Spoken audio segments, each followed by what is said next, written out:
So you chose to major in BME. Biomedical engineering is so broad, and there are so many different things that you can do with a biomedical engineering degree. When I was choosing a major in college, I quite frankly chose this major because I had a general interest in wanting to help people in my career, and I wanted to make my parents happy. I felt that being a biomedical engineer was a happy medium between being a doctor and an engineer, and I felt that that would make them happy. And I had kind of a general interest, so I chose that major. Now, there are so many different things you can do. It is such a broad major, and I wish when I was in college I had a comprehensive video detailing the different career options that I had going into the biomedical engineering major. So, I felt called to make this video because I now am uniquely experienced to talk about the different career opportunities that you will have as a biomedical engineering major. Honestly, I feel that every person who majors in BME in college should watch this video to have a full understanding of what career options you have with this major. So let's get straight into it. I'm going to break this down into three sections. First, we have your industry jobs. Then you have your options with graduate school, and then I'll talk about some miscellaneous other career options that you have as well. So let's talk about industry. So industry, specifically, I'm talking about the med device, pharma industry, what you typically think of when you see biomedical engineer. Now, I have plenty of experience working in industry. I worked multiple internships during college, and I actually worked in industry for 6 months before starting graduate school. And there's three main types of engineers. So when you're a biomedical engineer, your job is probably going to fall into one of three buckets. You have your R&D engineers, you have your manufacturing engineers, and you have your quality engineers. So I'm going to break down each one of these. So first we have the R&D, research and development engineers. Now, what I'm going to tell you about this is that it's the most competitive type of engineering job to get as a BME, because what you're going to be working on is the actual product development. And most people, when they decide to become a biomedical engineer, are mainly interested in the actual devices, right, that are going to help save people's lives. And that's awesome. It's great, right? People are so interested in the product development. I'm just telling you that this is what most people are interested in, so it's going to be competitive. And you should know that going into the major, right? So typically the people who become R&D engineers are going to be the top of their class. And you're going to need multiple internships, or you're going to need one internship where you really excel so you can get that return offer to get into an R&D engineering role after your bachelor's, right? And what's really important in research and development is to have some kind of undergraduate research experience, because that's honestly the closest environment that you can get outside of an internship in your undergrad college life to what it's like to work as an R&D engineer. And honestly, this is one of the few jobs in biomedical engineering where you actually need experience in that field in order to get a job in it, right? The other types of engineering, you don't quite necessarily need specific experience to get those jobs because you can learn it on the job.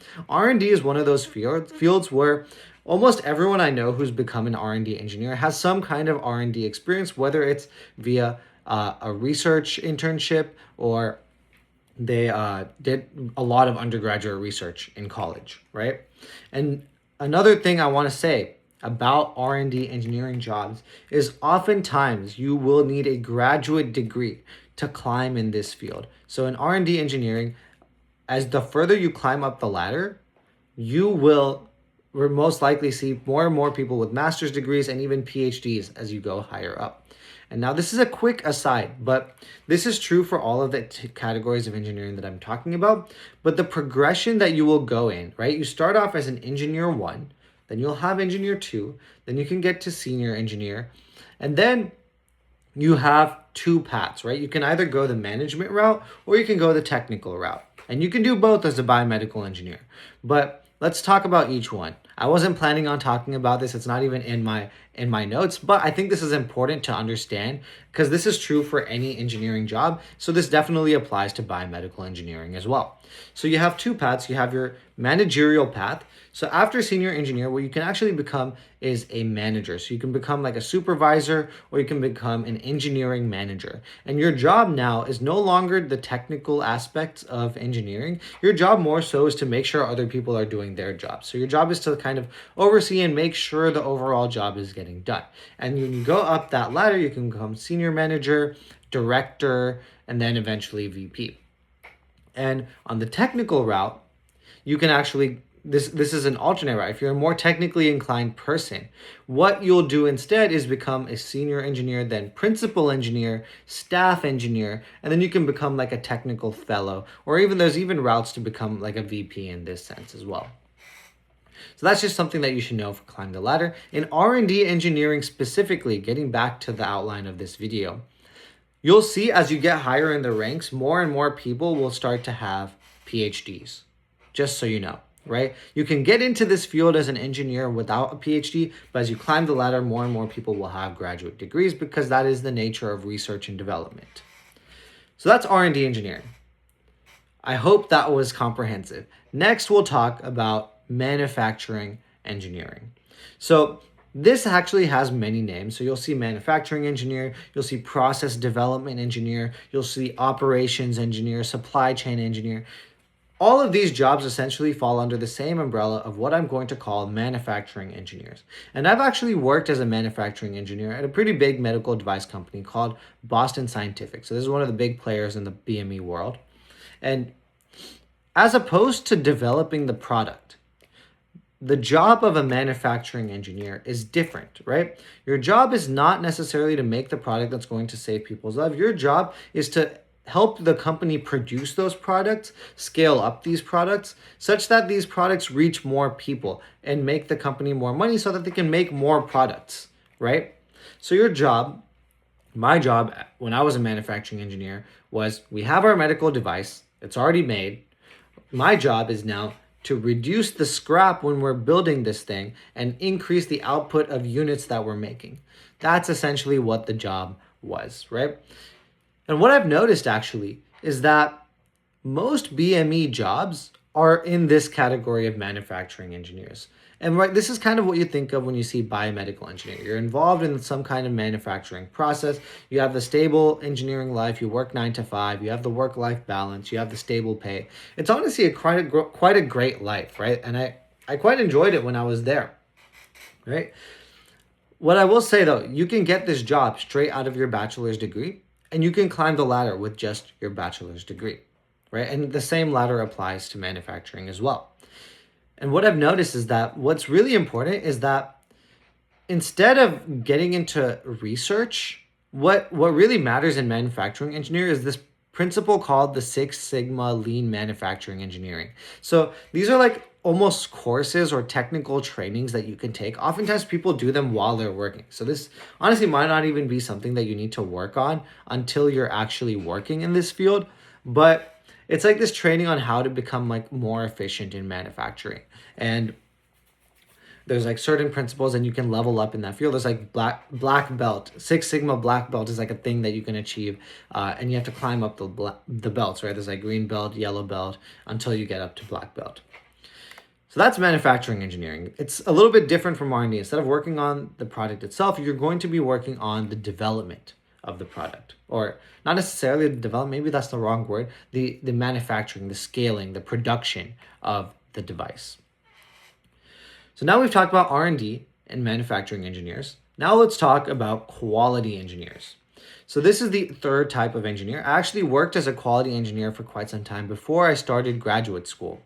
And I worked at a pretty big company called Baxter. And essentially what my job was to validate all these pieces of equipment that were in the lab to make sure that they're working right, to make sure that it's functional. And the thing about quality, right? So quality, we talked about R&D being developing the product, manufacturing being about scaling and producing the product. And quality is making sure that the product is being made right, or making sure the product is done right. Right? So your job is mainly going to be interfacing with regulation. So it's making sure that everything's FDA compliant, making sure you comply with the internal standards. Medical device companies typically have something called like a quality standard, right? So they because let me rephrase this, okay? Quality engineering is the most important engineering, okay, of the three. Because when you're working in biomedical engineering, you're dealing with products that save lives. But when you're working with products that save lives, you're also working with products that can end lives. So this is serious. You're literally working on life or death situations. If your device doesn't work the way it's supposed to work, then someone will literally die, or you will have failed to save someone that you would have otherwise saved if you made the product right. So quality engineering is typically the people who are like trying to make sure everything is right, double check everything, make sure everything is validating. Whereas the R&D and manufacturing engineers are more so about, okay, let's get the product out. So R&D is like, oh, let's get the new product out. Let's get the new product out. Manufacturing is like, oh, let's increase our output. Let's increase our output. Let's reduce the scrap. And quality is like, no, hold on, guys, hold in the reins. We are going to make this product right so that we have no incidents. Well, that's typically what it's called in the field, incidents. You don't want any complaints. You don't want any incidents. You don't want any time where your device is going to malfunction or anything like that. That's what quality engineering is all about. I will say, in quality engineering, you need the least experience, right? Oftentimes, you can get a quality engineering job with zero quality engineering experience, because oftentimes what this takes is less important than experience. What matters is that you have the right personality and the right work ethic to be a quality engineer. If you're the kind of person who is like super attention to detail, someone who's like really careful, really mindful of making sure everything is done the right way, then quality engineering is super great for you, right? Whereas the types of personalities excuse my word vomit, the types of people who succeed in manufacturing are like the ones who are like hyper productive, like want to get as much done as possible. And the people who succeed in R&D are the ones who are the most creative, who come up with new creative ideas. So hopefully that was a pretty comprehensive list of what the different types of engineering jobs that you can do. I feel that most biomedical engineering jobs will fall into these three buckets. So you can use this video as a guide to first figure out what exactly you want to do as a biomedical engineer, and two, how to best prepare yourself to get into the type of engineering that you want. So now let's talk about grad school. So there's like two big buckets of things you can do as an engineer. You can imagine like there's the left, this side is like all the industry engineers. You're going to work in the medical device field. And then you have graduate school. A lot of people do biomedical engineering with the purpose of going into graduate school. And it makes a lot of sense because biomedical engineering is so broad. It's such a broad field. It is so incredibly broad, and you can do so many different things within biomedical engineering, right? There's like biophotonics, there's tissue engineering, there is like instrumentation, there's wearables, there's sensors, there's cardio. You can go specifically into a system. You can do neuro. You can go into biomedical engineering fully focusing on one organ. Like, it's so broad.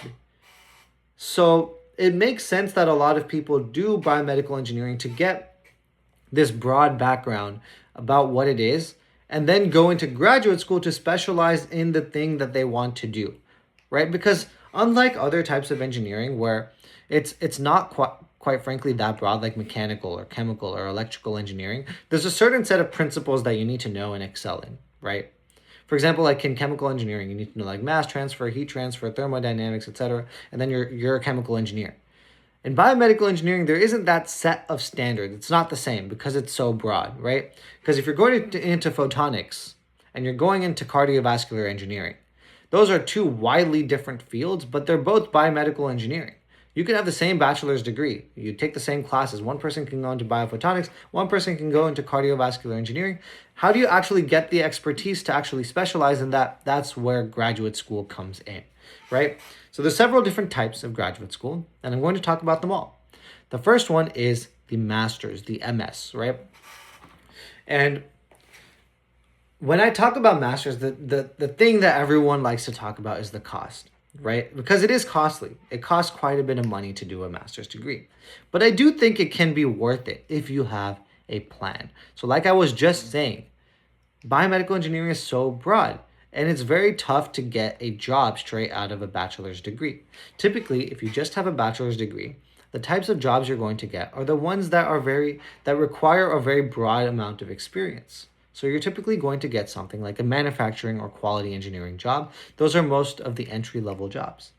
But if you want to get that R&D position, or if there's a specific field within biomedical engineering that you want to work at, or if there's a specific company you want to work at, maybe you want to work for Edwards Life Sciences and you really want to specialize in cardiovascular engineering, well, then getting a master's is a great opportunity to get 2 years of experience, and you have something to show for it. You have something to show that you have experience. I've done a master's thesis on cardiovascular engineering. Therefore, Edwards Life Sciences, you should hire me. Like that's what the purpose of a master's degree is, because oftentimes in your bachelor's degree, you're not going to get that specialized experience unless you're really excelling and getting a lot of undergraduate research experience or you're getting a ton of internships. It's quite frankly very practical to get a master's degree to specialize so you can get those kinds of jobs, specialized jobs, right? So master's is great if you want to specialize and open up different jobs such as these R&D jobs that require a little bit more experience. And the great thing about a master's degree is you don't actually need any prerequisites. All you need is your bachelor's degree to do a master's degree. You don't need to have had internships. You don't need to have had undergraduate research to do a master's degree. Obviously, these things help, but if you're the type of person who hasn't had those experiences yet, a master's is a great place to do it. I actually started out as a master's student. So after I graduated, I guess I should have led with this in the video, but my story is that after I graduated my undergraduate degree in biomedical engineering, I actually worked. I did an internship at Baxter, so it's a pretty big company, and I worked as a quality engineer, and then I worked there for 6 months or so, decided that industry wasn't for me. I wanted to specialize and go into graduate school. I wanted to do something bigger, and I ended up starting my master's degree. When I started my master's degree, I ended up deciding to do my PhD because I really liked research and I wanted to commit to actually building new scientific knowledge. I wanted to see this whole thing through. So actually, I started off as a master's student thinking that I was going to specialize in biophotonics so that I could get a job, right? And I could have done that, but then I wanted to specialize even more and I wanted to do more research because I love research. And I ended up deciding to do a PhD. So now I'm going to talk about the PhD. So now the PhD, as opposed to the master's, opens up different roles. So once you do a PhD, you start to open up scientist roles. So if you want to become like an industry scientist, so this is typically within the R&D department. So this is your R&D. We're getting back into the R&D. If you want to do an R&D job, getting a PhD is great. It's going to help you a lot to get those R&D jobs because they're so specific, quite frankly, right? Think about this, right? Let's say you're going to work for a pharma company, right? And you want to do research and development at the pharma company. Who do you think is going to be doing the research development? Someone who just has a bachelor's in biomedical engineering or someone who did an entire PhD on how to develop drugs, right? It's going to be the PhD.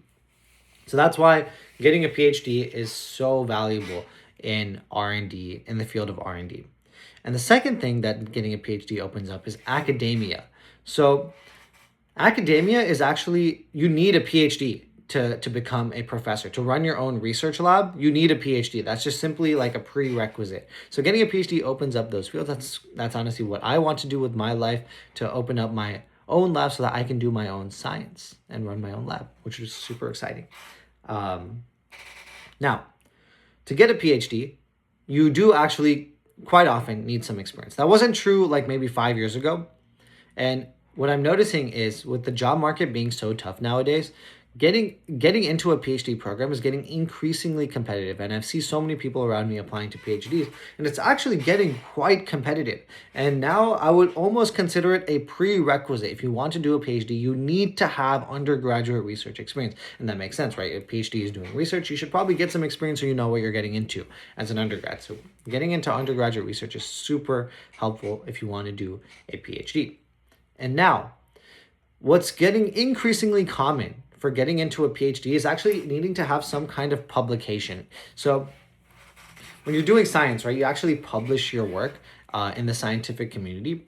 And you do these things called peer-reviewed journals, right? So when you publish your work, you publish in a peer-reviewed journal. When you submit, and so you submit your research findings, you do an experiment, you write about your findings, you show your figures and everything, and it's like a nice, neat manuscript, and you submit it to a journal. The journal sends it to reviewers. So this is like peers in your field, people who do similar research to you.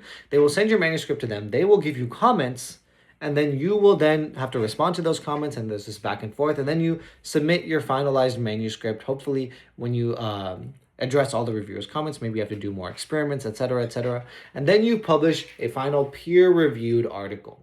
Okay, that's like what publishing, academic publishing is all about. That's how we get our scientific literature. That is like our body of knowledge in science.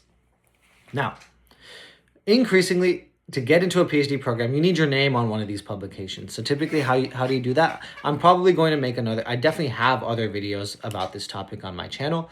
And essentially working in an undergraduate research lab that's turning out these publications is going to help you a lot to get into a PhD. Okay? Now, a PhD, what scares so many people about the PhD is that it takes so long. Okay?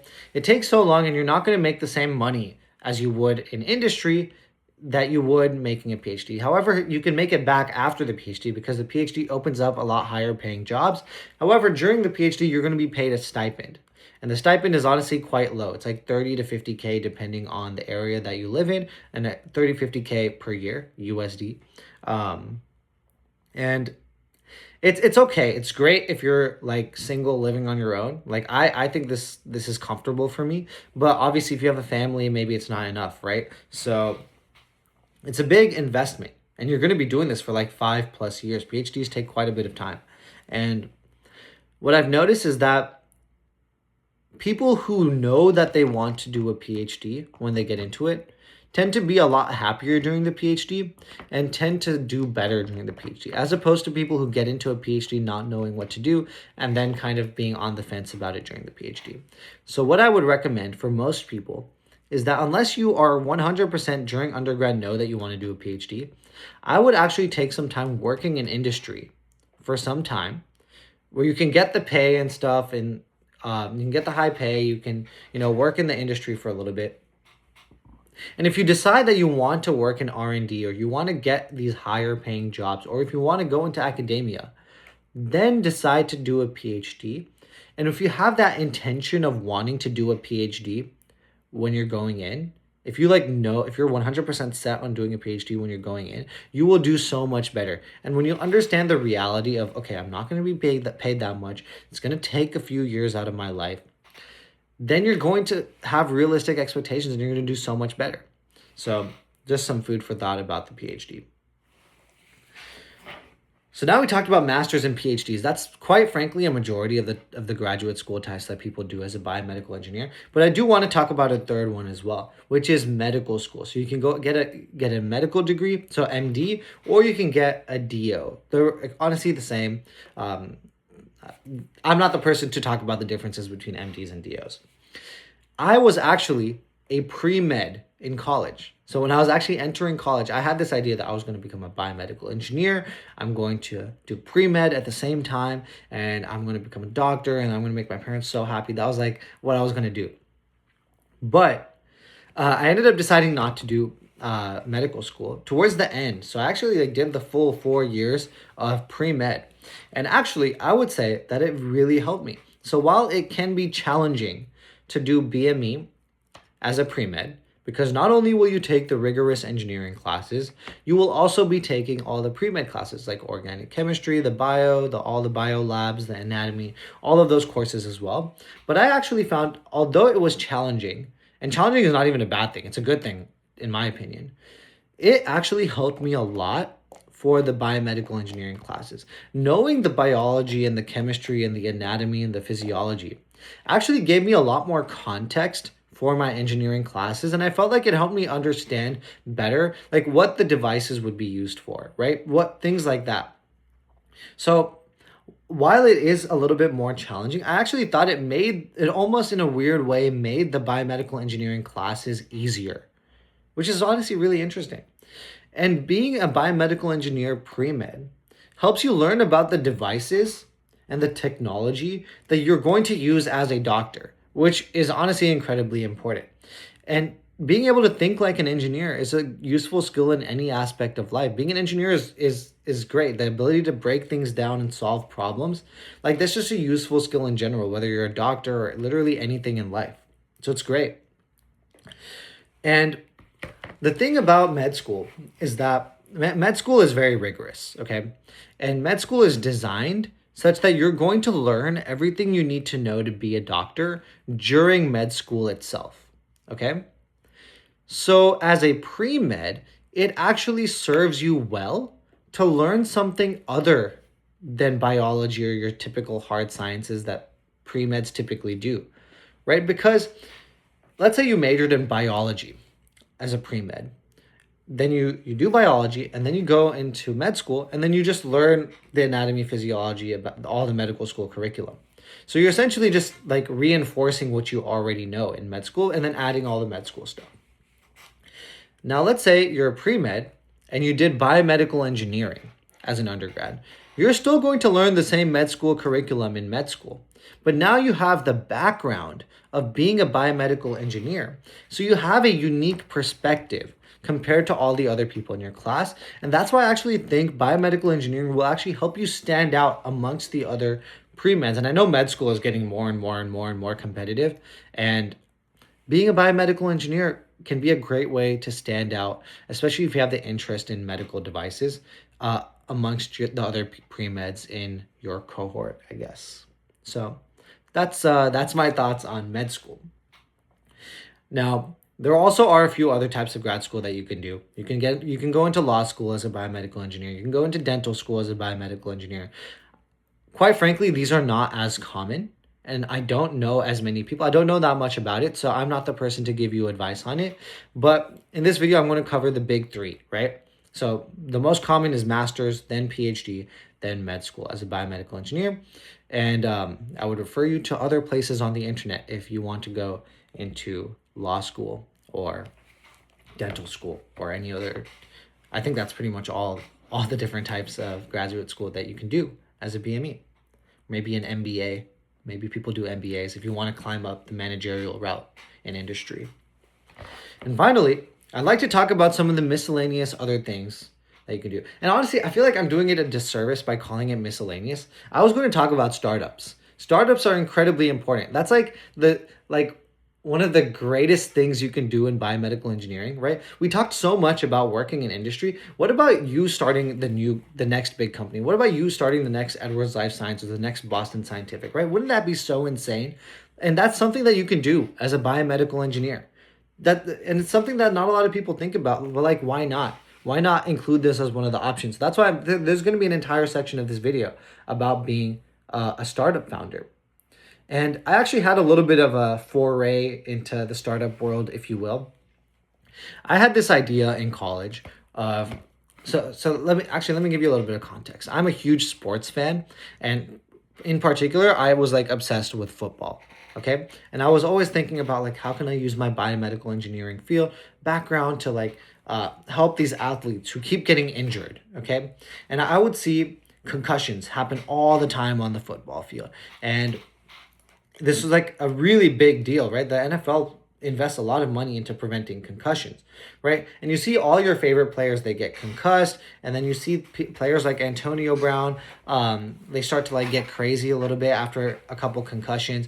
CTE is a really big deal in the NFL, in football, and in other sports as well. Like this happens for soccer, rugby, cycling. This is a very big problem. And I thought, okay, the concussion protocols, you always hear about concussion protocol in football, right? Like, oh, like someone hit their head, let's take them into concussion protocol. And the concussion protocol is literally like, oh, what day of the year is it? Can you read? How many fingers am I holding up? Like, that's literally what the concussion protocol is. It's verbal. I thought, why don't I develop a device that makes a quantitative readout of whether or not the person is safe, whether or not the person has a concussion, and they can get a yes or no readout of whether they should go back onto the field or whether they should be going straight to the hospital to go get surgery or get checked out more thoroughly. So that was my idea. I built a device, and I pitched it to investors. I got a bunch of money. It was honestly an incredible experience. I highly recommend it, right? And this is like the highest reward thing that you can do. Obviously, it's the lowest chance of working out. Like the chance of you succeeding and as a startup founder is so much lower, but the reward is so much greater.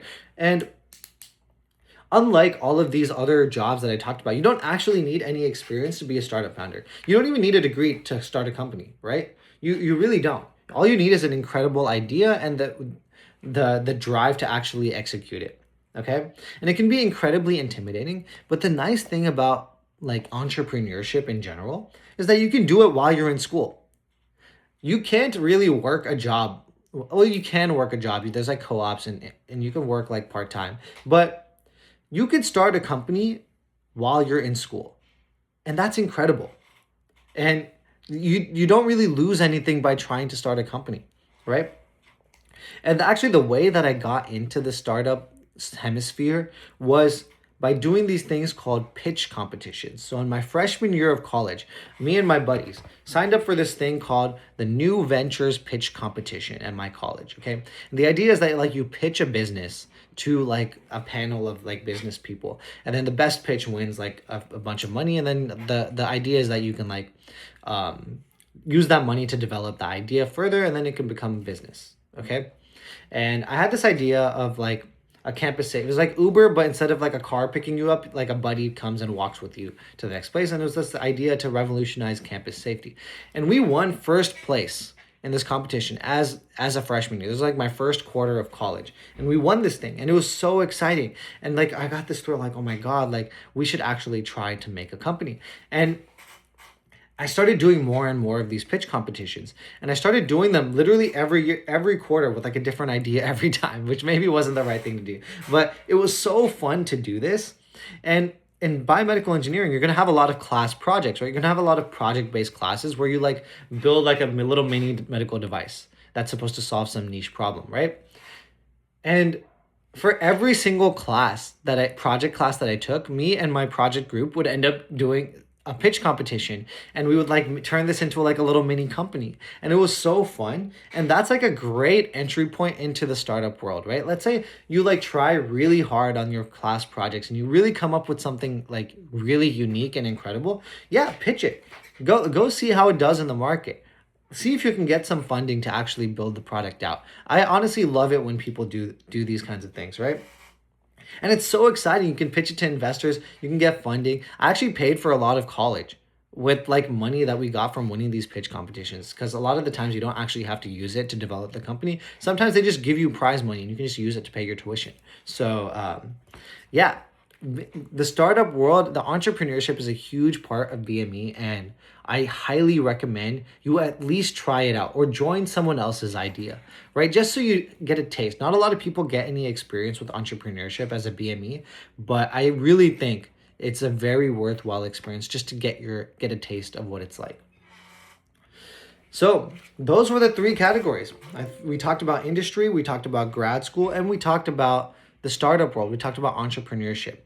Now, this video is meant to be like the seminal video on what you can do with your biomedical engineering degree. I feel that every biomedical engineering, they should play this in BME 1, right? Like the intro class, BME 1, they should play this video so people really have a true understanding of what you can do with your biomedical engineer. I honestly wish I had a video like this when I started in college. So this video is like my service to the future generation. I want you to succeed in life. I want you to be a successful engineer. I want you to get everything that you want out of life. And this video is like my gift to you. I want you to use this video so you have a better idea of what career options you have, so you're better prepared to succeed in your career and you actually can. This video is essentially meant to help you decide what you want to do within the broad field of biomedical engineering so much sooner than you otherwise would have, so that you can actually be prepared. So leave a comment if this video helped you. Leave a comment if there's something that I missed, or if there's something else that you want me to talk about. I would be happy to do it. So with that, I thank you for your attention, and I will see you next time.